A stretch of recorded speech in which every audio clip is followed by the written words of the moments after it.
આકાશવાણી ભુજ સ્થાનિક સમાચાર શીતલ વૈષ્ણવ વાંચે છે.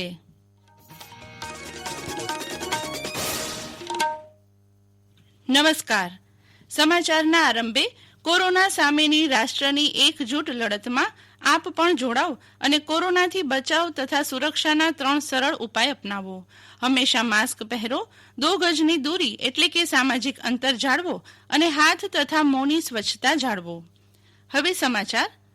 પ્રધાનમંત્રી નરેન્દ્ર મોદીએ કહ્યું કે પ્રધાનમંત્રી પાક વીમા યોજના ખેડૂતોને પ્રકૃતિના અણધાર્યા પડકારો સામે સુરક્ષા આપવા માટેની મહત્વપૂર્ણ પહેલ છે.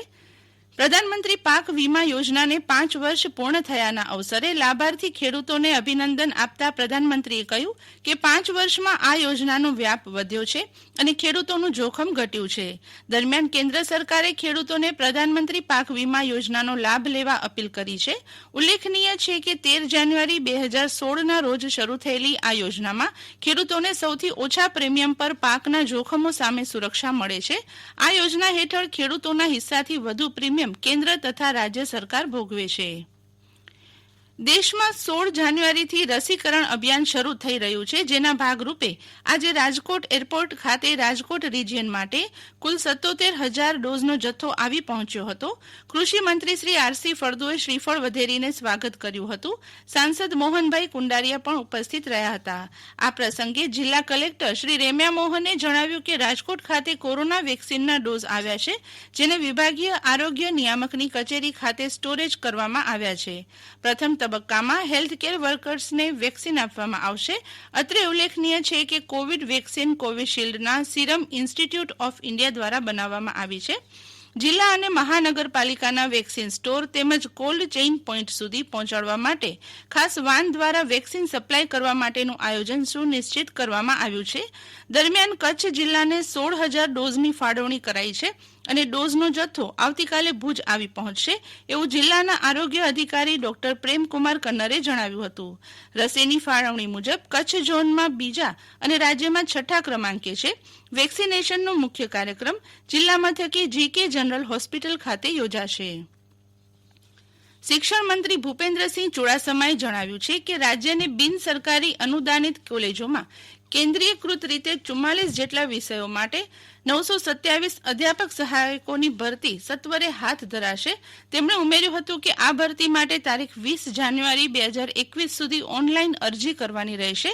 જે અંગેની વિગત www.rascheguj.in વેબસાઇટ પર રહેશે. શિક્ષણ મંત્રી ચુડાસમાએ વધુ એક એલાન કરતા કહ્યું હતું કે બિન સરકારી માધ્યમિક અને ઉચ્ચતર માધ્યમિક શાળાઓમાં કુલ 5700 શિક્ષણ સહાયકોની ભરતી કરવાનો પણ નિર્ણય રૂપાણી સરકારે કર્યો છે.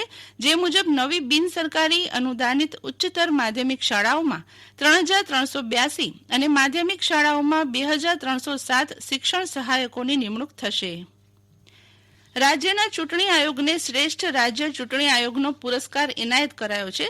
જનાગ્રહ સંસ્થા દ્વારા શહેરી વિકાસ મંત્રી હરદીપસિંહ પુરીના અધ્યક્ષસ્થાને યોજાયેલા વર્ચ્યુઅલ સમારોહમાં આ શ્રેષ્ઠ ચૂંટણી આયોગનો પુરસ્કાર એનાયત કરાયો છે. ઉલ્લેખનીય છે કે શહેરી સંસ્થાઓમાં નાગરિકલક્ષી આંતરમાળખાકીય વ્યવસ્થા અને લોકશાહી મૂલ્યોના સંવર્ધનની બાબતો માટે કાર્યરત જનાગ્રહ સંસ્થાએ અદ્યતન ટેકનોલોજીના ઉપયોગની મતદારોની સુવિધા વધારવાની અને ચૂંટણી પ્રક્રિયા વધુ પારદર્શક બનાવવાની ગુજરાત તથા રાજ્ય ચૂંટણી આયોગની વ્યવસ્થાની નોંધ લઈ આ એવોર્ડ માટે તેની પસંદગી કરાઈ છે. આવતીકાલે પતંગ પર્વ મકર સંક્રાંતિ ઉજવવા તૈયારી ચાલી રહી છે. કોવિડ ગાઈડલાઇન્સ અનુસાર આ પર્વ ઉજવવાનું હોવા છતાં પતંગ રસિકોમાં ઉત્સાહ જોવા મળે છે. ભુજ અને અન્ય શહેરોમાં અને ગામોમાં પતંગના સ્ટોલ ઊભા કરાયા છે અને પતંગ રસિકો છેલ્લી ઘડીની ખરીદી માટે ઉમટી પડ્યા છે. જોકે પતંગ અને ફિરકીના ભાવ ઊંચકાયા હોવા છતાં પતંગ રસિકો તેની ખરીદી કરશે એવી આશા વેપારી વર્ગ રાખી રહ્યો છે. પતંગ ઉપરાંત ઊંધિયું, મીઠાઈ વગેરે ખરીદવા માટે પણ લોકો ઉમટી પડશે તેમ મનાય છે. આવતીકાલથી ધનુર્માસનું સમાપન થાય છે, તેથી માંગલિક કાર્યો પણ થઈ શકશે. અને આ સાથે આજનું સ્થાનિક સમાચાર બુલેટિન પૂરું થયું. નમસ્કાર.